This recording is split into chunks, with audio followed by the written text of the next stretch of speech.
ہم نے مطالبہ کیا تھا تشیع کے حقوق، جب اسلامائزیشن کا اعلان کیا ضیاء الحق نے کہ اس ملک کے اندر اسلام نافذ ہوگا، تو ہم نے وہاں اعتراض کیا کہ پتہ نہیں کس برانڈ کا اسلام نافذ ہوگا اس ملک کے اندر۔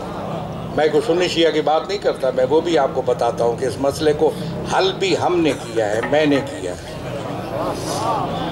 جب لوگ یہاں کہتے تھے کہ کون کا یہاں کس کا، سب کہتے ہیں جی اسلامی نظام ہونا چاہیے، تو کس کا اسلامی نظام، کون سے فرقے کا، شیعہ کا، بریلوی کا، دیوبندی کا، اہل حدیث کا؟ تو اس مسئلے کو حل کیا، وہ بعد میں بات کرتا ہوں۔ سب سے پہلے یہ تھا کہ جب اس نے اسلامائزیشن کا اعلان کیا، بہت سی باتیں ہیں یہاں کرنے کی۔ ہم نے ایک فقہ جعفریہ کانفرنس کی تھی سرگودا کے اندر، اس سے پہلے وہ کنونشن جو بکر میں ہوا تھا 89 میں، 79 میں، اپریل میں، جس کی بنیاد پر شیعہ علماء کونسل کا بھی تاریخ جو ہے اس کا سال کا آغاز 13 اپریل سے ہوتا ہے، کوئی بکر کنونشن سے پہلے فقہ جعفریہ کانفرنس کی تھی، اور انہوں نے مطالبہ کیا تھا کہ فقہ جعفریہ کو بھی نافذ کرو۔ میں دوسرے انداز میں کہتا ہوں کہ فقہ جعفریہ سکالروں، محققوں، عالموں، مجتہدوں کی فقہ ہے۔ یہ مصدر ہے اور منبع ہے، اس سے بھی استفادہ ہونا چاہیے۔ اس کو نظر انداز کر کے اگر اس ملک کے اندر کوئی نظام نافذ ہوگا تو وہ شاید اس ملک کے اندر چل نہیں سکے گا۔ کون سا برانڈ ہوگا؟ تو ہم نے مطالبہ کیا کہ فقہ جعفریہ کو بھی مد نظر رکھا جائے۔ اس کی بنیاد پر بنی تھی تحریک نفاذ فقہ جعفریہ، جس کا نام بدلا تھا، بعد ہم نے تحریک جعفریہ مختصر کیا تھا، اور اب شیعہ علماء کونسل کے نام سے ہے۔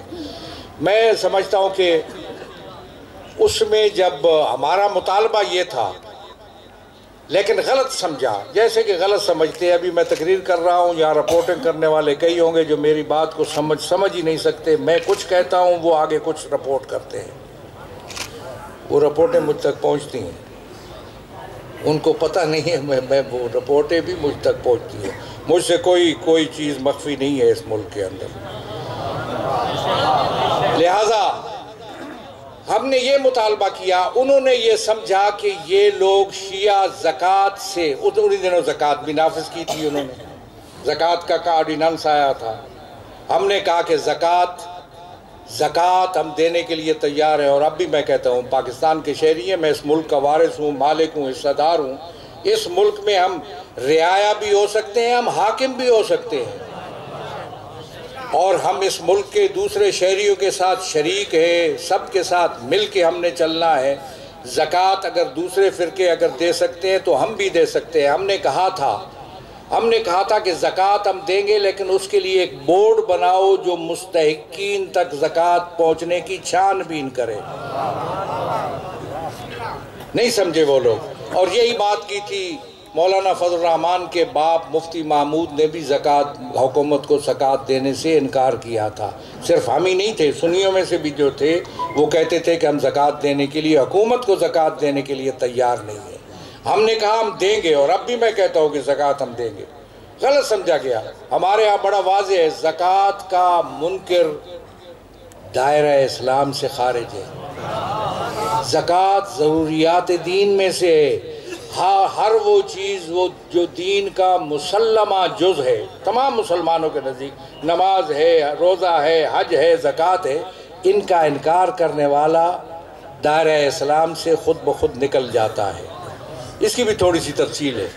اور زکوٰۃ کا نہ دینے والا فاسق ہے، زکوٰۃ ادا نہ کرنے والا فاسق ہے، منکر خارج اور نہ دینے والا فاسق۔ ہم نے کہا تھا ہم زکوٰۃ دیں گے، حکومت کو دیں گے زکوٰۃ، لیکن بورڈ ہونا چاہیے۔